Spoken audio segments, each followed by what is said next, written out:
Uh, my name is Dongbo. I come from China, from the Institute of Computing Technology, Chinese Academy of Science. In this talk, I would like to present TreeThreader as a novel protein structure prediction software using cloud computing and some resources from the TreeThreader. Okay. Before I introduce my work, I will give a very brief introduction to protein and protein structure. Proteins is a large molecular machines that it perform a large variety biological functionality, such as catalysis and transportation and the information transfer. What's the protein? Protein is a chain, is a sequences of amino acids. Unlike our sentence, that's not 26 letters. There's only 20 amino acids inside. But in our body or in our cells, the proteins are not random. The conformation is not extended. It's folded very quickly into a specific 3D structure in nanoseconds or milliseconds. It's very quickly. The famous Ephesus dogma states that each protein has a unique structure, and all the structure information are embedded in the sequence only. Thus, it's possible to predict the sequence from the protein, to predict the protein structure from the sequence only. Okay. And it's very important to predict the protein structure because the protein structure is highly related to the protein function.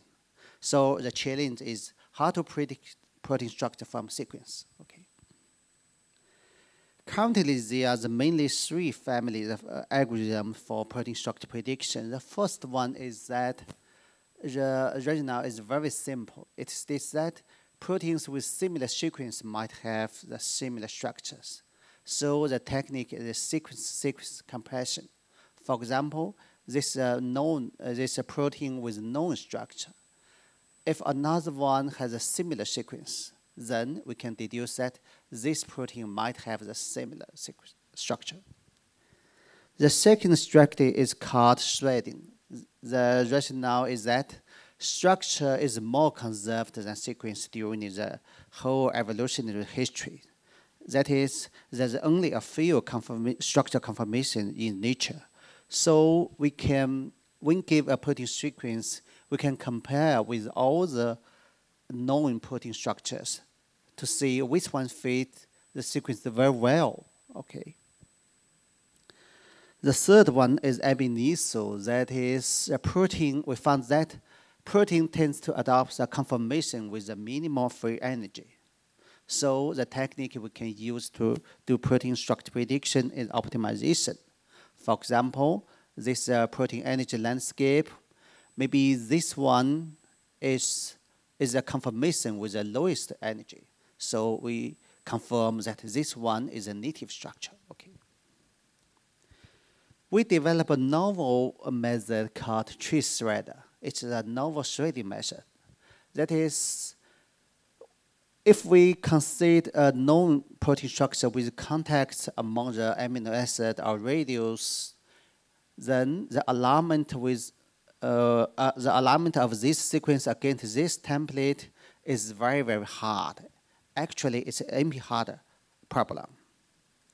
So if we simply neglect all the contacts among the radius, things it will be easy. But the performance, all the prediction accuracy is very low. If we consider all the contacts among the radius, the performance is good, but the algorithm is very, very low. The speed is very, very slow. So we made a compromise. We consider the contacts, but we remove some non-important contacts to make the contact graph a next one. So the performance is also very good, but the speed is, we can use an efficient dynamic programming method. There's in this field, there's a competition called CASP, that is critical assessment of a method for protein structure prediction. We developed a software called Falcon and TreeThreader. In CASP 8, it was ranked 3rd, and in CASP 11, it ranked 9th and 10th. I just gave one example. This is a protein, this is a target, this is native structure, and this is our prediction. It's very, very good. The TM score is very high. It's nearly 1.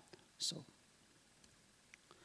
finally, we developed a web server called TreeThreader, runs on a volunteer computing platform called Cast at Home. It provides protein structure prediction service using cloud computing. This is not simply a web server, because behind this web server, there's 10,000 volunteer computing from all around the world. Actually, we have 200,000 CPU cores in total. And among them, there's 152,000 are active. This can be seen as a virtual high-performance computer, because every day we can deal with 1,000 protein prediction every day. Okay. A biologist from another institute in Chinese Academy of Science using TreeThreader and this platform did a good job. He tried to understand the mouse protein abundance. This is a mouse. They extract a lot of mouse liver samples to find the mitochondrial proteins. There's about 10,000 mitochondrial proteins in total. The question is very simple. It's relatively easy to obtain the abundance of mRNA using the next generation genome sequencing technique. But it's not easy to know the abundance of proteins, because there are so many proteins. Even use the traditional or mass spectral technique, it's not easy to know the abundance of proteins.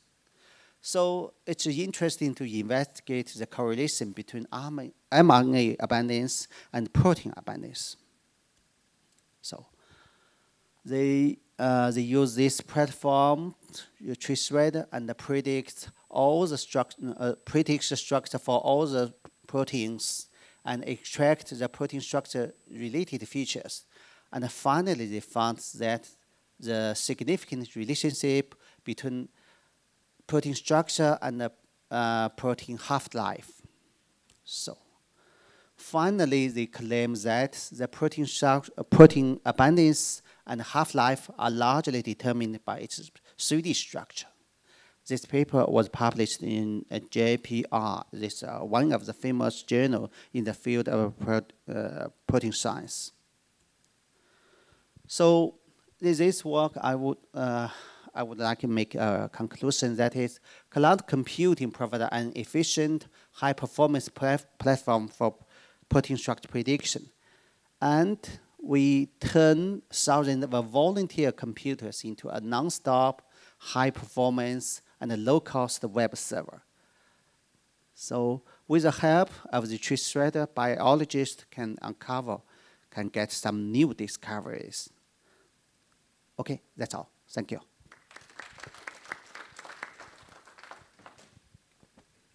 Thank you, Professor Bu. Is there any question? Yes, please. Thank you for your presentation. In the nested model, so what kind of interactions are you studying in the nested model? Okay, I see. This one, you mean the index? Yes. For example.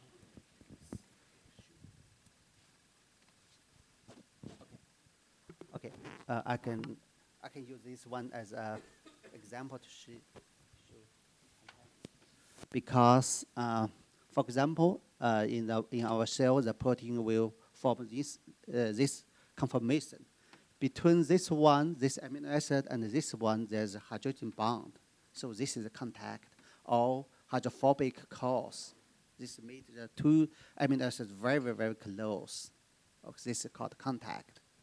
This is reason for stabilizing the protein structure conformation. Okay. Any other question? Okay, yes.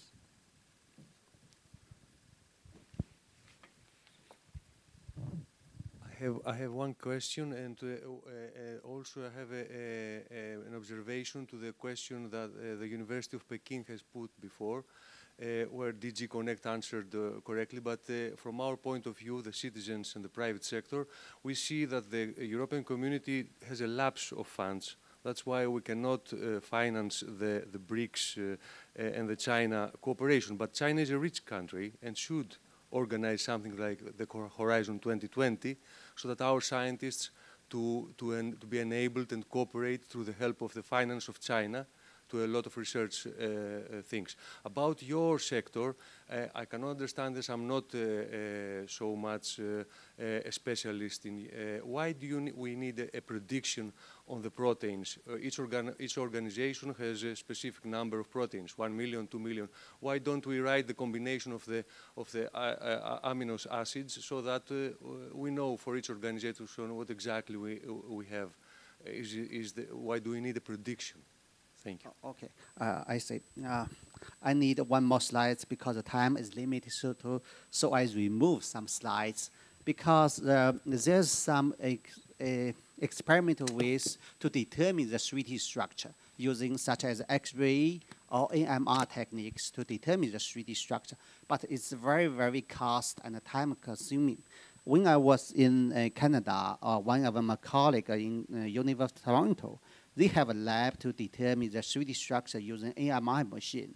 But to determine one protein structure, it will cost 1 million Canadian dollars and about 6 months. Its group have, I remember, have at least 10 students inside to decode one protein structure. So it's very cost. Actually, in contrast, we can use a computer to predict the protein structure. That's the reason.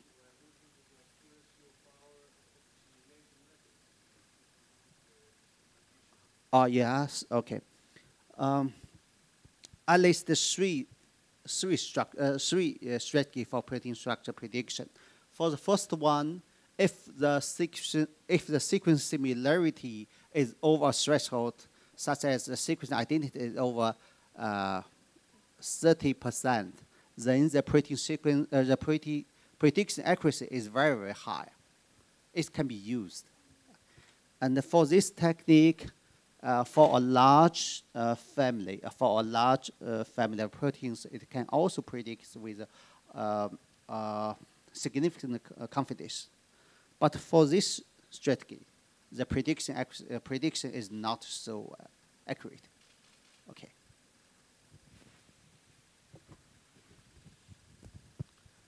Excuse me, your presentation was interesting, but focusing on the bioinformatics. Yes. And less on the ICT research infrastructure. Mm-hmm. So could you clarify 2 points or 3? Mm-hmm. In this experiment, did you make use of EGI? EGI? Yeah. Yes, I used, okay. Okay, for example. Okay, this one, this slides. Behind the web server is lots of volunteer and computing. And some of them come from Europe, I remember. Okay, but that's not what I was asking. Did you use EGI? Because there's an issue of memorandum of understanding, you know, with China, but not with the Chinese Academy of Science, but with the university. That's why I'm asking. Sorry. For Professor Bu, the infrastructure is absolutely transparent. He just submits his jobs, and the jobs are submitted either to the volunteer computing or to the cloud infrastructure that is provided by the ChainReds project, which is part of the Rock China, which is part of the EGI. So for... Well, he didn't say so. That's why I'm asking. Well, And this is for the way it ident- works because it is transparent from the user. And for the identification, did you use eduroam? Sorry? For the identification of each user of this application, did you use eduroam or not? how do you access the front end where you submit the jobs?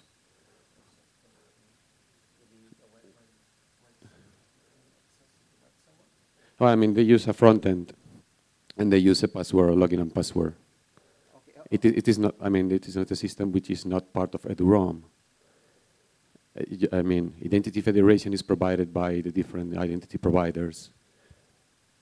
But I'm sorry, I should make some explanation because I just focus on the algorithm and the software, and I have no idea about where the volunteer computer comes from. So maybe. But that was not the question. Anyway, and the last question is, how many people in your team are working on this algorithm? About 5 students. 5 students. On protein structure prediction. Yeah.